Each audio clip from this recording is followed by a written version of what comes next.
पाहूयात महत्त्वाची बातमी। नाझरे येथे विजेचे स्मार्ट मीटर बसवण्यास ग्रामस्थांचा ग्रामपंचायतीचा तीव्र विरोध।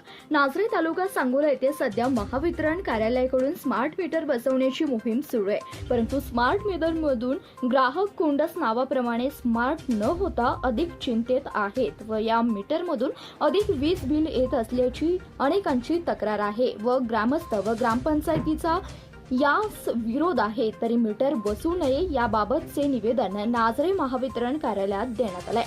स्मार्ट मीटर एका कंपनीमार्फत बसवले जात असून हे मीटर वेगाने फिरत आहे व भविष्यात रिचार्ज सिस्टीम होणार आहे। तरी महावितरण कार्यालयाने जबरदस्तीने हे मीटर बसवू नये असे सामाजिक कार्यकर्ते डॉक्टर विजय सरगारी यांनी सांगितले। त्या स्मार्ट मीटर बसवण्यास सर्व ग्रामस्थांचा विरोध आहे तसा ठराव ग्रामपंचायतीत झाला आहे। तरीही मीटर बसवण्यास तीव्र आंदोलन करू असं सामाजिक कार्यकर्ते दादासो हरिहरी यांनी सांगितले।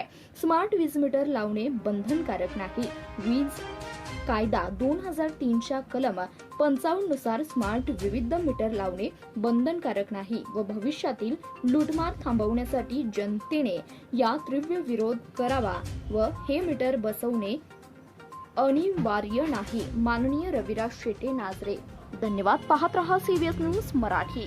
ग्रामस्थातर्फे सध्या गावात जे स्मार्ट मीटर बसवले जात आहेत त्याला सर्व ग्रामस्थाचा ग्रामपंचायतीचा विरोध आहे। कारण का की स्मार्ट मीटर बसवल्यामुळे बिलं जास्त येतात आणि पहिला मीटर जरा बरा होता। त्या मीटरमुळे काय कुणाला काय कळत नाही काय नाही, त्यामुळे बिलं जास्त येत असल्यामुळे सर्व ग्रामस्थाचा ग्रामपंचायतीचा त्याला विरोध आहे।